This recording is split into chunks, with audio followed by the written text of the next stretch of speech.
তোমার কি মনে হয় যোধা, মহারানী হওয়া কি এতই সহজ? অনেক বড় দায়িত্ব নিতে হয় তাকে। রানী হওয়ার সৌভাগ্য এই যে সকলের মন জয় করতে হয়, আর দুর্ভাগ্য সেটাই হয়ে ওঠা বড় কঠিন। মন থেকে চাক বা না চাক, রাজার কথা মতো তাকে চলতেই হয়। রানী আমেরের হোক বা মোঘলের হোক, তাকে রানী হওয়ার কর্তব্য পালন করতেই হবে। আমি আমেরের জন্য কর্তব্য করব, আর তুমি আগ্রার জন্য।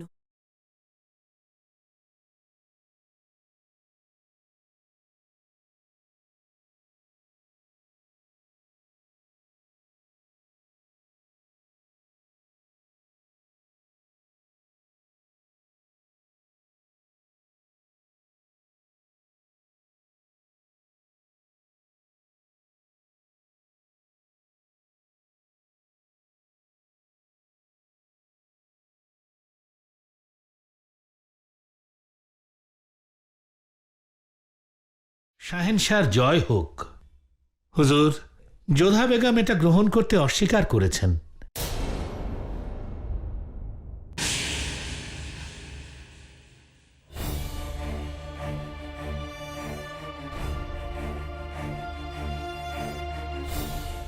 আপনার আদেশপত্র ফিরিয়ে দিয়ে আমি বারবার আপনি আমার ধৈর্যের পরীক্ষা নেবেন না যোধা। আমার আদেশপত্র ফিরিয়ে আপনি আমাকে অপমান করেছেন। আমার যা প্রয়োজন নেই তা আমি নিই না, আর আমি যা দিয়ে দিই তা কখনো ফিরিয়ে নিই না।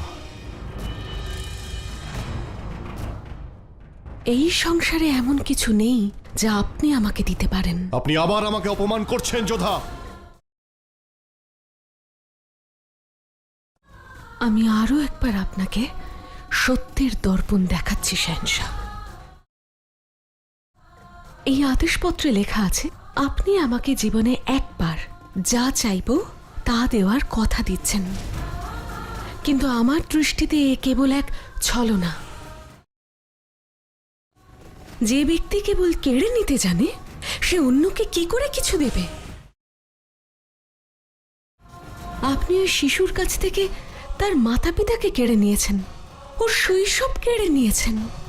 আপনি ওর অপরাধী। আপনি যখন তাকে কিছু দিতে পারেননি, তখন আমার সঙ্গে এই ছলনা কেন করছেন?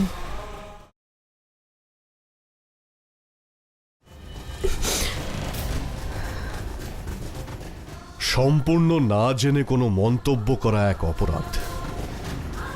আমি কি করতে পারি আর কি করতে পারি না সেটা ওই 6 বছরের শিশুও জানে। আমি আপনাকে আপনার পরিবারের সামনে এই আদেশপত্র নিতে বাধ্য করতে পারতাম যোধা, কিন্তু আপনাকে আমার ক্ষমতা দেখানোর কোনো প্রয়োজন নেই। আরো একবার আমি আপনাকে সুযোগ দিচ্ছি। শাহেনশাহকে সম্মান দিয়ে কথা বলতে হয়, তার আদেশ সর্বদা মানতে হয়। বারবার আপনি কিন্তু এমন কিছু করবেন না যাতে আমার ধৈর্যের বাঁধ ভেঙে যায়।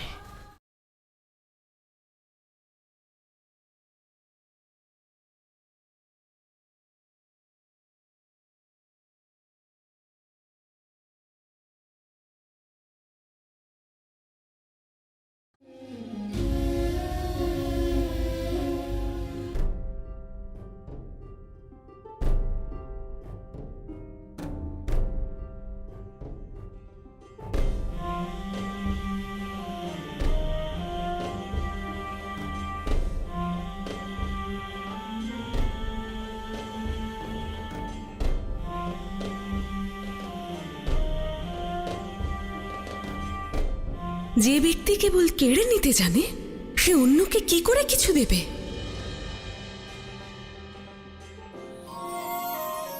জীবনে প্রথমবার আমার ঘুম আসছিল না যোধা।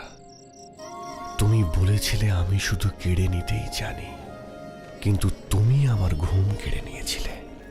আমি তখন বুঝতেই পারিনি যে আমার কথা আপনাকে প্রভাবিত করছে। আপনি প্রতিশোধের আগুনে জ্বলছিলেন, আর আমি সারা দিন রাত অসহায়তায় ভুগছিলাম। আপনি সব সময় বলতেন যে আপনি ভালোবাসতে পারেন না, কারণ আপনার তো হৃদয়ই নেই। কিন্তু আপনি এটা জানতেন না যে ভালোবাসা হোক বা ঘৃণা, দুটোই হৃদয় দিয়েই হয়। আর আপনার হৃদয় নেই এই অহংকার কতটা অমূলক ছিল, তাই না? হ্যাঁ যোধা, পার্থক্য এটাই ছিল ভাবনা আর বাস্তবের মধ্যে, পার্থক্য একজন জ্ঞানী আর একজন অজ্ঞানীর মধ্যে।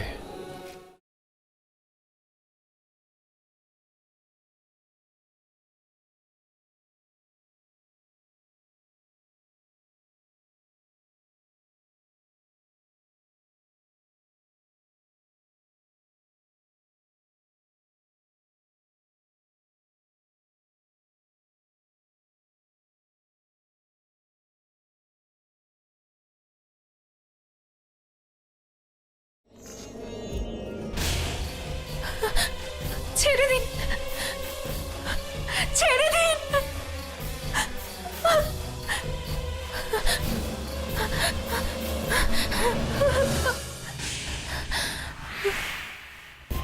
কোথায় পালাচ্ছ তুমি মতিবাই? ছেড়ে দিন, ছেড়ে দিন। সরে যান এখান থেকে।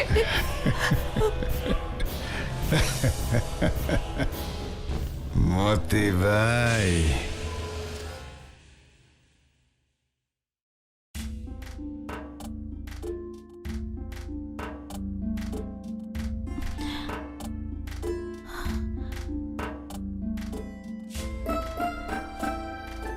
এত রাতে জালাল কোথায় গেলেন?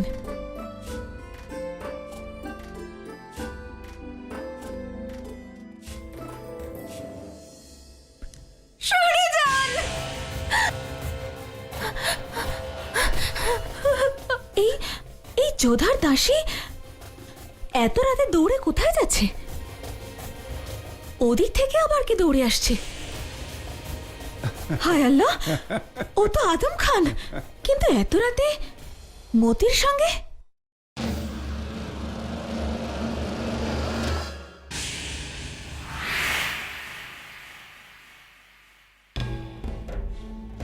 হারেমে গেলে আদম খানের হাত থেকে বাঁচতে পারবো, ওখানে পুরুষের প্রবেশ নিষেধ।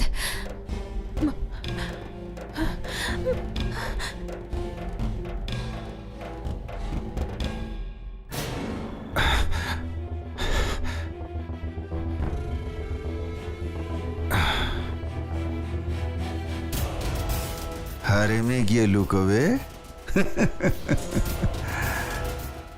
আমিও যাব।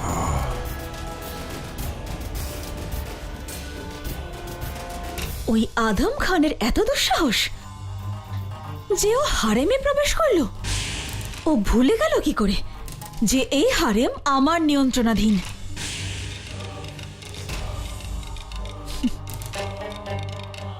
একটা কথা তো আমিও ভুলে গিয়েছিলাম, যে আদম খান মহামাঙ্গার ছেলে।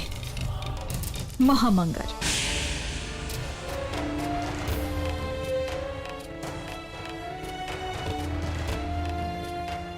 আরে শোনো, মতিবাই কোথায় গেল? আমার ফল আনতে এত দেরি করে না তো কখনো? হয়তো কোনো হিন্দু দাসীর সাথে দেখা হয়েছে, গল্পেই ব্যস্ত রয়েছে, আমি দেখে আসছি। না, তুমি দাঁড়াও, আমি নিজে গিয়ে দেখে আসছি।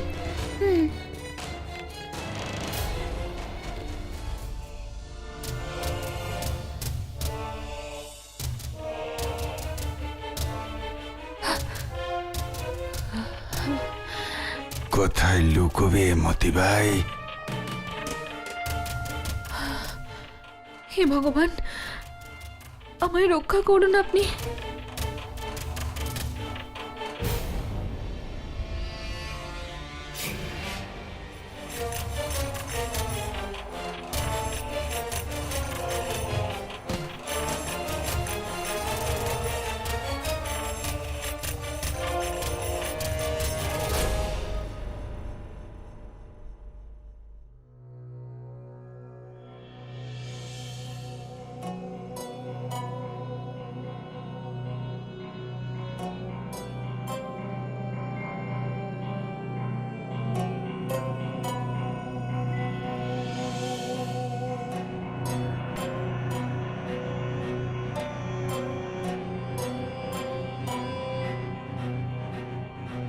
ওই মা,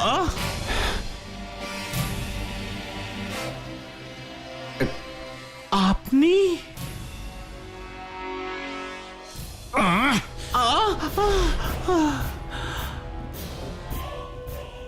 মতি ভাই, আজ কেউ তোমাকে আমার হাত থেকে বাঁচাতে পারবে না।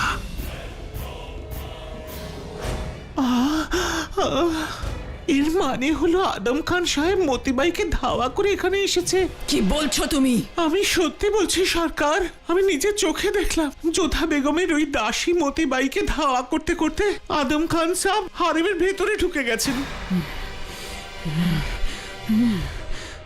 আদম খানকে আমি এতবার করে বোঝালাম, কিন্তু ও তো দেখছি কোনো কথাই শুনছে না। নারী ওর দুর্বলতার কারণ হয়ে উঠছে। শাহেনশাহ, এই ঘটনাটা জানবার আগেই আপনি যে কোনো একটা ব্যবস্থা নিয়ে নিন। শাহেনশাহর কানে যদি এই খবরটা একবার ওঠে, তবে আদম খান সাহেবের জীবন। তুমি ঠিকই বলছো রেশম, আমাকে কিছু একটা করতে হবে। তুমি একটা কাজ করো,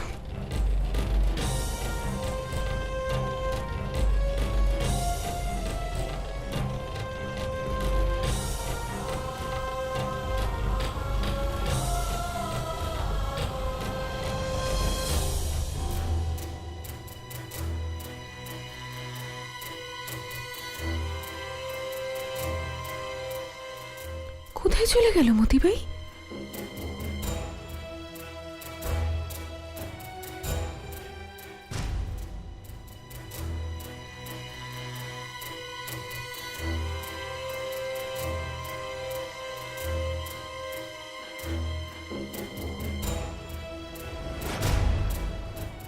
আরে মতিবাই, এখন তুমি এখানে? আসলে ওই আমি হারেম দেখতে এসেছিলাম।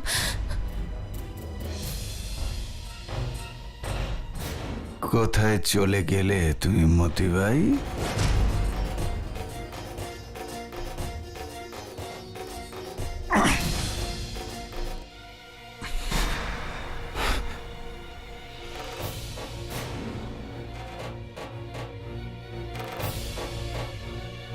শুনুন, আপনার ছুরি নিচে পড়ে গিয়েছিল।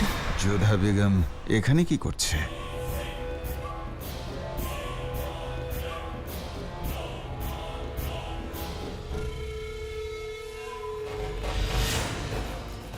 ওনাকে তো একটু অন্যরকম লাগছিল, অন্যদের থেকে একদম আলাদা। আর উনি ওনার মুখ লুকিয়ে রেখেছেন কেন? হারেমে প্রবেশ করার দুঃসাহস কি করে দেখায় আদম খান? এত বড় অন্যায়!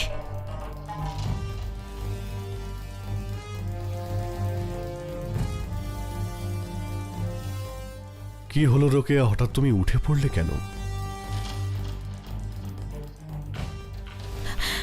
যখন শেহেনশাহর চোখ বন্ধ থাকে, তখন মালিকায় খাসকে তো জেগে থাকতেই হবে, তাই না? আমি তো একটু বাইরে গিয়েছিলাম, হঠাৎ এমন কি হলো যাতে... যেটা হওয়া উচিত ছিল না সেটাই হয়েছে জালাল। যদি সেই দিন আপনি মান সিংকে হারেমে ঢোকার জন্য শাস্তি দিতেন, তাহলে আজ এখানকার নিয়ম ভাঙতো না, অন্য পুরুষ হারেমে প্রবেশ করার দুঃসাহস দেখাতো না। কি বলছো রোকেয়া? অন্য কোনো পুরুষ এখানে প্রবেশ করার স্পর্ধা দেখিয়েছে? হ্যাঁ, আমি নিজের চোখে একজন বাইরের পুরুষকে হারেমে প্রবেশ করতে দেখেছি। সেদিন একটা বাচ্চাকে ছেড়ে দিলেন, আজ একজন পুরুষ প্রবেশ করেছে, কালকে 2 জন, তারপর 3 জন, তারপর 10 জন। আস্তে আস্তে দেখবেন এই হারেম খানা সার্বজনীন হয়ে যাবে। তোমার কোনো ভুল না হলে এটা জেনে রেখো রোকেয়া, এখানে প্রবেশ করার দুঃসাহস যে দেখিয়েছে তাকে আমি ছাড়বো না। আমি নিজে গিয়ে দেখছি কার এত স্পর্ধা।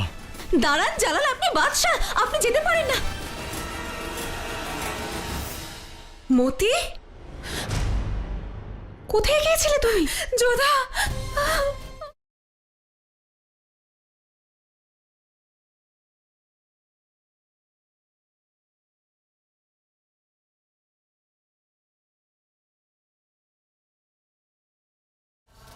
মতি,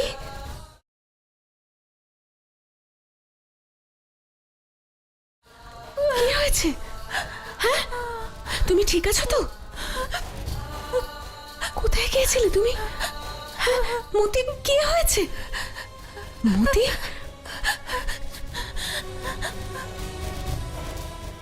কিছু না, আমি রাস্তা হারিয়ে ফেলেছিলাম, তাই একটু ভয় পেয়েছিলাম। তুমি এখানে কি করছো? চলো আমরা আমাদের কক্ষে যাই। সাবধান, গুপ্তচর ঢুকেছে হারেমে।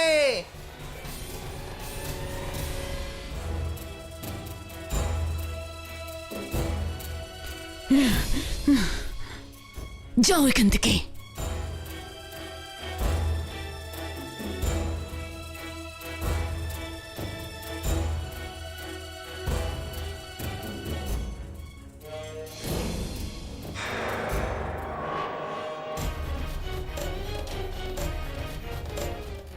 এসব অসভ্যতা করো, ছেড়ে দাও আদম, একটু তো শুধরে যাও। জানো তুমি কি করেছো? কত বড় অপরাধ করেছো।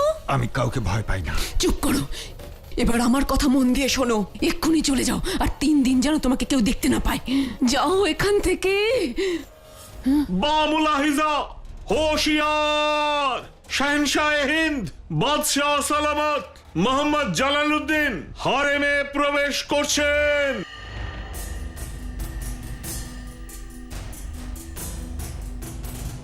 রহিম বাদশাহ, তুমি তোমার দায়িত্ব পালনে ব্যর্থ হয়েছো। তোমার বেঁচে থাকার কোনো অধিকার নেই। গুস্তাকি মাফ করবেন হুজুর, কিন্তু আমি কোনো পুরুষকে হারেমে ঢুকতে দেখিনি। চুপ করো। যার চোখে অপরাধ ধরা পড়ে না তাকে আমি চোখের সামনে দেখতে চাই না। তুমি এখনই এখান থেকে চলে যাও। এরপর যদি তোমাকে এখানে দেখি তাহলে তোমার শিরচ্ছেদ করব আমি। বাইরে যাওয়ার সমস্ত পথ বন্ধ করা হোক। প্রত্যেকটা জায়গা ভালো করে খুঁজে দেখো, খুঁজে বের করো যে এখানে আসা স্পর্ধা দেখিয়েছে। এবার কি হবে? জালাল এদিকেই আসছে, এবার কি করি?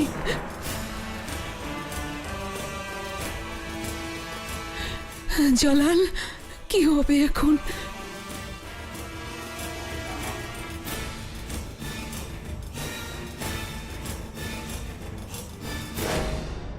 মালিকায়ে আলিয়া, অপরাধীকে খোঁজার জন্য শাহেনশাহ নিজে কেন এলেন হারেমে? কারণ এই হারেমটা শাহেনশাহর নিজের, আর হারেমের সব নারীর ওপর শাহেনশাহর অধিকার। আর সেই হারেমে অন্য কেউ প্রবেশ করবে, এটা তো শাহেনশাহর অপমান।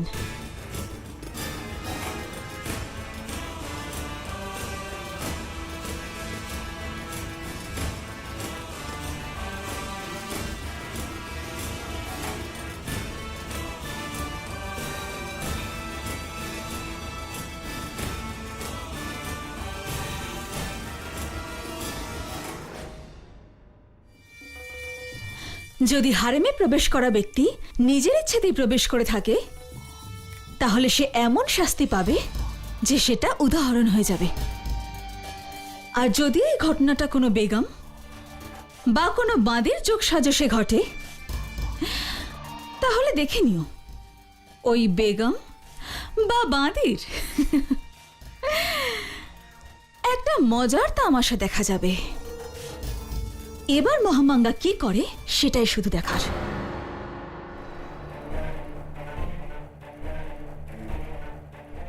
হারেমে যারা রয়েছে এখনই আমার সামনে উপস্থিত হও।